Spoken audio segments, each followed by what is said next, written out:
Have you ever walked away from an argument thinking, if they would just change, everything would be fine?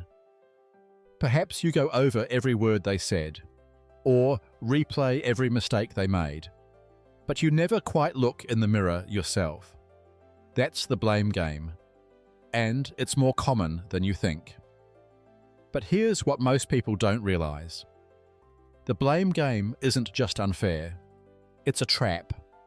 It keeps you locked in the same arguments, the same emotional patterns, and the same pain. This episode will show you how to spot it, stop it, and take back control, so you can build relationships that actually grow instead of fall apart. Hello, I'm Alastair Duhs, and you're listening to episode 140 of the Anger Secrets podcast. If you're new here, welcome. And if you've been tuning in for a while, I'm really glad you're back.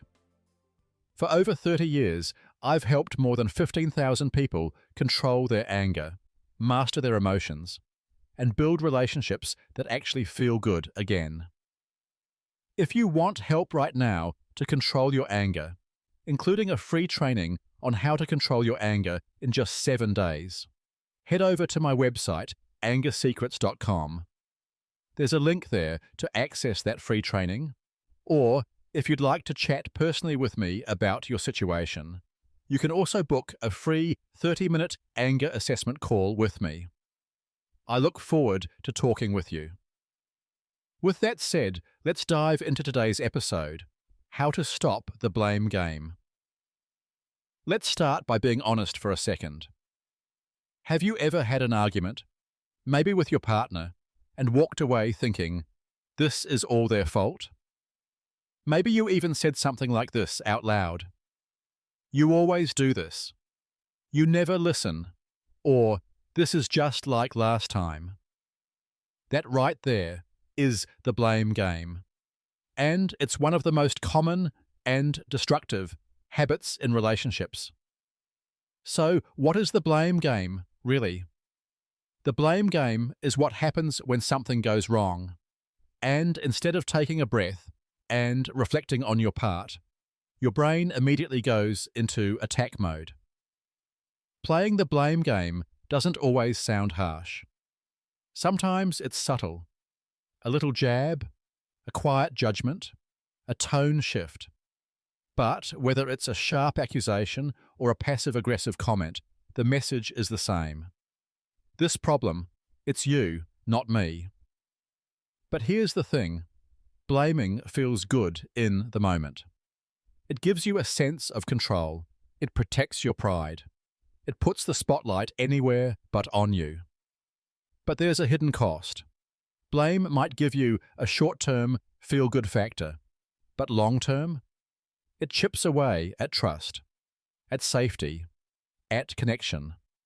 Because when one person is always defending themselves, real communication dies. To make this more clear, let me give you a quick example. Let's say you and your partner just had an argument. Instead of asking, what was my part in this? You think they're being so sensitive, or they never take responsibility. You might even bring up something from the past, or focus on everything they said wrong. But what you're really doing is avoiding something. That thing is ownership. And here's the truth. When blame becomes your default, nobody wins. You don't feel heard, they don't feel safe, and nothing really gets resolved. Now, the good news is this. Blame is a habit, and like any habit, it can be unlearned. So how do you do that? Let me walk you through 5 simple but powerful shifts you can start using today. Shift 1. Practice self-awareness. Blame often happens on autopilot. So, the first step is learning to notice when it's happening. Next time you catch yourself pointing the finger, pause and ask yourself, am I placing all the responsibility on them right now? Then follow it up with an even more powerful question. What was my role in this? Even if your part is small, sometimes just naming it changes everything. Shift 2. Take ownership, even if it's uncomfortable. We all get things wrong. We react too quickly. We speak too sharply. We shut down. That doesn't make you a bad person. It makes you human. But real growth happens when you can say, "Yeah, that bit was on me." You don't have to carry all the blame, just your share. And, ironically, the moment you own your part is often the moment the other person can too. Shift 3. Practice empathy. When blame takes over, empathy goes out the window. Instead of blame, try slowing things down and asking, what might the other person be feeling right now? Are they stressed, overwhelmed, carrying something I don't know about?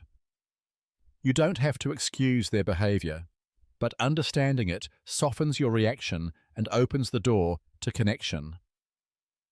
Shift 4. Stop shoulding, on them or yourself.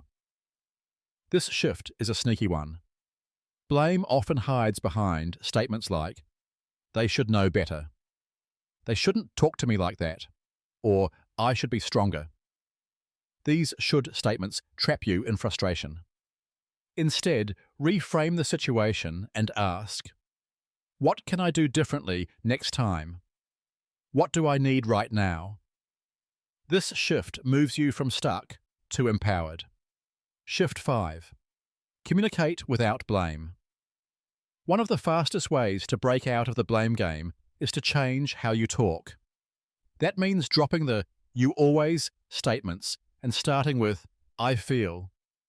It means saying things like, "I feel dismissed when I'm interrupted," instead of "you never listen." This change in language takes the heat out of the conversation and makes it way more likely that the other person will actually hear you. Now, I know all this might sound simple, but if blaming is something you've done for years, or even decades, it takes time to shift. So, be kind to yourself. You'll still slip up. You'll still get triggered. That's okay. What matters is what you do next. If blame has become a pattern in your life, and you're ready to break it, know this: you don't have to do it alone. This is exactly the kind of work I do in my online program, the Complete Anger Management System. If you want help turning this insight into real, lasting change, just head over to angersecrets.com. You'll find the course and free resources to get you started. Or you can book a free 30-minute call with me, no pressure. Now, let me leave you with this. Blame feels like power. But in reality, it's disconnection.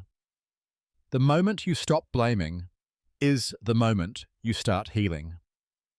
You can't control how other people show up, but you can control how you respond.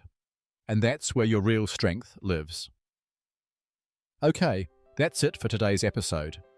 How to stop the blame game. If this episode was helpful for you, hit that follow button and maybe leave a quick review. It helps others find the podcast.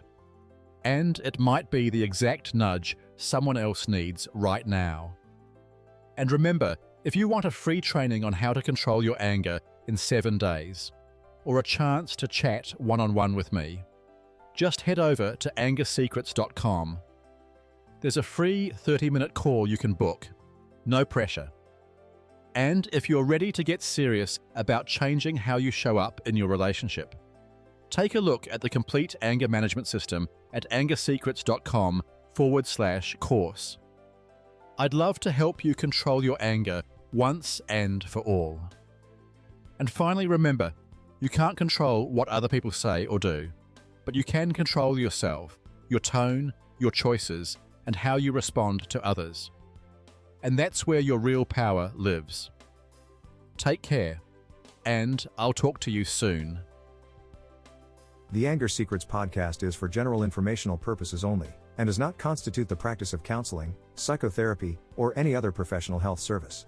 No therapeutic relationship is implied or created by this podcast. If you have mental health concerns of any type, please seek out the help of a local mental health professional.